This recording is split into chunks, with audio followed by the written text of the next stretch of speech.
வணக்கம். இன்று ஆகஸ்ட் 12ஆம் தேதி திங்கட்கிழமை. இந்து தமிழ் நாளிதழோட எக்ஸாம் பாயிண்ட் ஆஃப் வியூவில் பார்க்க போகிறோம். தலைப்பு செய்தி என்ன கொடுத்துருக்காங்க அப்படின்னா, அனைத்து பருவநிலைகளையும் தாங்கி வளரும் வகையில் 109 பயிர்களை அறிமுகம் செய்தார் மோடி அப்படிங்கிற செய்தியை தலைப்பு செய்தியை கொடுத்துருக்காங்க. என்ன அப்படின்னா, இந்திய வேளாண் ஆராய்ச்சி கழகம் 109 புதிய பயிர் வகைகளை கண்டுபிடிச்சிருக்காங்க. இது அனைத்து பருவநிலைகளையும் தாங்கி வளரக்கூடியவை, குறைந்த செலவில் குறுகிய காலத்தில் அதிக மகசூல் தரக்கூடியவை அப்படிங்கிற கான்செப்டில் கண்டுபிடிச்சிருக்கத பிரதமர் நேற்று தொடங்கி வச்சுருக்காங்க அப்படிங்கிறத தான் செய்தியாக கொடுத்துருக்காங்க. ஸோ இன்றைக்கி தலைப்பு செய்தியாக இதுதான் இருக்குது. அனைத்து பருவநிலையிலும் தாங்கி வளரும் 109 புதிய பயிர் வகைகளை பிரதமர் மோடி அறிமுகம் செய்தார் அப்படிங்கிற செய்தியை தான் தலைப்பு செய்தியாக கொடுத்துருக்காங்க. இந்த பக்கம் பார்த்தோன்னா, நமது அண்டை நாடான வங்காளதேசம், அதாவது பங்களாதேஷ் பார்த்தீங்கன்னா அந்த நாட்டோட பிரதமர் ராஜினாமா செஞ்சுட்டு போயிட்டாங்க. அவங்க ரீசனாக சொல்லியிருக்கிறது என்ன அப்படின்னு பார்த்தோன்னா, அமெரிக்காவின் சதியால் ஆட்சியை இழந்தேன். வங்காளதேசத்தில் பார்த்தீங்கன்னா இடஒதுக்கீடு நடைமுறையை எதிர்த்து கடந்த ஜூன் ஜூலையில் பார்த்தீங்கன்னா மாணவர் சங்கங்கள் போராட்டம் நடத்தின. இதன் காரணமாக வங்கதேசத்தோட பிரதமர் ஆட்சி இழந்திருக்காங்க. அவங்க அதுக்கு ஒரு ரீசன் சொல்லியிருக்காங்க. என்ன அப்படின்னா, வங்கதேசத்துக்கு சொந்தமான செயின்ட் மார்ட்டின் தீவை தங்களிடம் ஒப்படைக்க அமெரிக்கா வலியுறுத்தியது. அந்த தீவை அமெரிக்காவுக்கு வழங்கியிருந்தால் ஆட்சியில் நீடித்திருப்பேன். அதாவது அதை கொடுக்காததுனால தான் இவ்வளோ பிரச்சனை அப்படிங்கிற மாதிரி பிரதமர் தரப்புலேருந்து சொல்லியிருக்காங்க. முன்னாள் பிரதமரான ஷேக் ஹசீனா தரப்புலேருந்து இந்த செய்தியை சொல்லியிருக்காங்க. அது எக்ஸாம் பாயிண்ட் ஆஃப் வியூவில் இல்லாட்டி கூட நமது அண்டை நாடாக இருக்கிறதுனால சில விஷயங்களை தெரிஞ்சுக்கிறது நல்லது.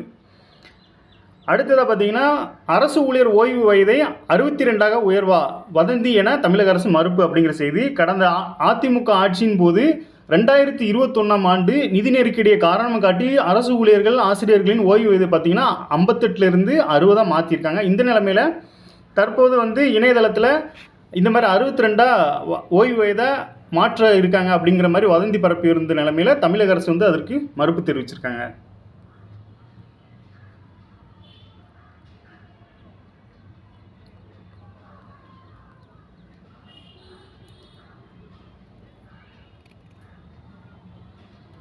அடுத்து,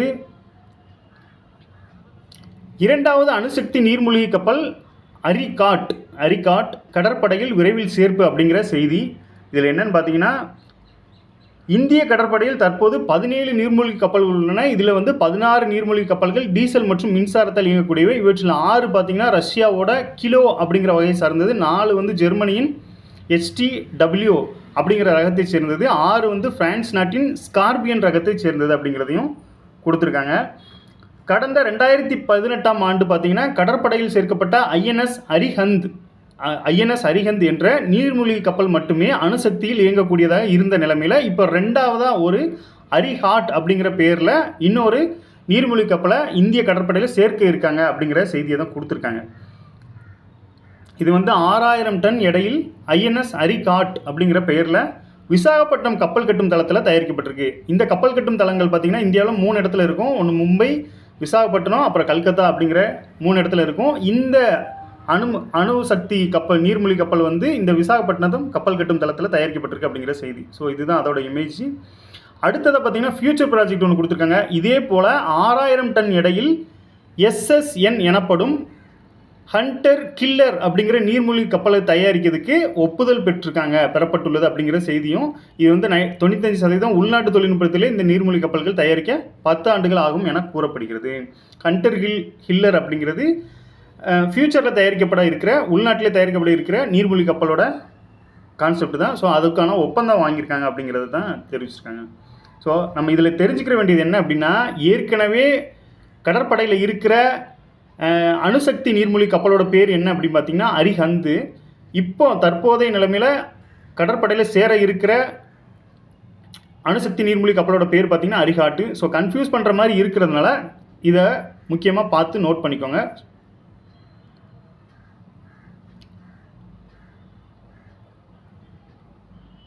அப்புறம் ஒலிம்பிக் பார்த்தீங்கன்னா நேற்றைக்கு நிறைவடைஞ்சிருக்கு. ஒலிம்பிக் போட்டி நிறைவடைஞ்ச நிலைமையில் பதக்கப்பட்டியில் யார் ஃபஸ்ட்டு இருக்குதுன்னு பார்த்தீங்கன்னா, யார் ஃபஸ்ட்டாக இருக்காங்கன்னா அமெரிக்கா முதலிடத்தில் இருக்காங்க அப்படிங்கிறதையும் பதக்கப்பட்டியில் பாருங்கள். அமெரிக்கா முதலிடத்துலையும், சீனா 2ஆம் இடத்துலையும், ஜப்பான் 3ஆம் இடத்துல இருக்காங்க. இந்தியாவோட பிளேஸ் பாருங்கள், 71வது இடத்துல இருக்குது இந்தியா. தங்கம் யாருமே வெல்லலை, வெள்ளி பார்த்தீங்கன்னா ஒரு வெள்ளி வென்றிருக்காங்க. வெண்கலம் வந்து 5 வெண்கலம், மொத்தம் பார்த்தீங்கன்னா 6 பதக்கங்கள் வென்று இந்தியா வந்து 71வது இடத்துல இருக்காங்க அப்படிங்கிறத தெரிஞ்சுக்கோங்க. ஸோ 71 அப்படிங்கிறத ஷார்ட்கட்டாக வச்சுக்கோங்க. 7லேருந்து 1 கழிச்சோம் அப்படின்னா 6 வந்துடும். மொத்த பதக்கங்கள் 6. ஸோ 7 - 1 அப்படிங்கிறத ஷார்ட்கட்டாக ஞாபகம் வச்சுக்கோங்க.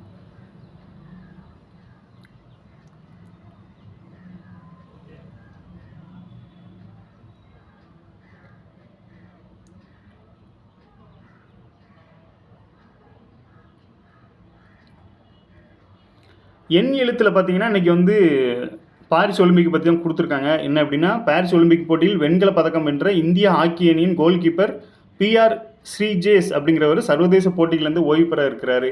இதில் நம்ம என்ன எடுத்துக்கணும் அப்படின்னா, இந்திய ஹாக்கி அணி பார்த்தீங்கன்னா வெண்கல பதக்கம் வென்றிருக்காங்க அப்படிங்கிறத தெரிஞ்சுக்கலாம். ஈட்டி எறிதலில் பார்த்தீங்கன்னா ஹர்ஷத் நதீம் தங்கம் வென்றதன் மூலம் ஒலிம்பிக்கில் பார்த்தீங்கன்னா 40 ஆண்டுகளுக்கு பிறகு பாகிஸ்தான் வந்து தங்கம் பதக்கம் வென்றிருக்காங்க அப்படிங்கிற செய்தியை கொடுத்துருக்காங்க. 40 ஆண்டுகளுக்கு அப்புறம் தங்க பதக்கம் வென்றிருக்காங்க அப்படிங்கிற செய்தியை கொடுத்துருக்காங்க. யார்? பாகிஸ்தான். ஆடவருக்கான 57 கிலோ எடைப்பிரிவில் அமன் ஷெராவத் வெண்கல பதக்கம் வென்றதன் மூலம் ஒலிம்பிக் வரலாற்றில் மல்யுத்தத்தில் இந்தியாவின் பதக்க எண்ணிக்கை வந்து 8 உயர்ந்திருக்கு அப்படிங்கிற செய்தியை கொடுத்துருக்காங்க. 5வது வீரர் என்ன? பாரிஸ் ஒலிம்பிக் ஆடவர் ஒற்றையர் பிரிவில் வென்று தங்கப்பதக்கம் உட்பட ஆஸ்திரேலிய ஓப்பன் டென்னிஸ், பிரெஞ்சு ஓப்பன், விமில்டன், அமெரிக்க ஓப்பன் பட்டங்களையும் வென்று டென்னிஸின் கோல்டன் ஸ்லாம் நிலையை எட்டிய 5வது வீரரான செர்பியாவின் நோவக் ஜோகோவிக் அப்படிங்கிறவர் கோல்டன் ஸ்லாம் நிலையை எட்டிய 5வது வீரராக இருக்கிறாரு அப்படிங்கிற செய்தியை கொடுத்துருக்காங்க. கோல்டன் ஸ்லாம் நிலையை எட்டிய 5வது வீரர் அப்படிங்கிறத ஞாபகம் வச்சுக்கோங்க. 5 தங்கப்பதக்கங்கள் யாருக்கு? 2008 முதல் 2024 வரை நடைபெற்ற அனைத்து ஒலிம்பிக் தொடர்களிலும் தேர்ச்சி பெற்று மல்யுத்த போட்டிகளிலும் 130 கிலோ கிரகோ ரோமன் பிரிவில் பங்கெடுத்து தொடர்ச்சியாக 5 முறை தங்கப்பதக்கங்களை வென்று இதுவரை யாரும் செய்யாத வரலாற்று சாதனையை படைச்சிருக்காரு கியூபாவோட வீரர் மைஜான் லோபெஸ் அப்படிங்கிறவர். ஸோ 5 முறை தங்கமாக தொடர்ச்சியாக வென்று இந்த கியூபாவோட வீரர் வந்து சாதனை படைச்சிருக்காரு அப்படிங்கிற செய்தி. ஸோ இன்றைக்கி வந்து எண்ணிலத்தில் பார்த்திங்கன்னா எல்லாமே ஒலிம்பிக் பற்றி தான் இருக்குது. ஸோ இன்றைக்கி பேப்பரில் செய்தி அவ்வளோதான். மீண்டும் நாளை சந்திப்போம். நன்றி.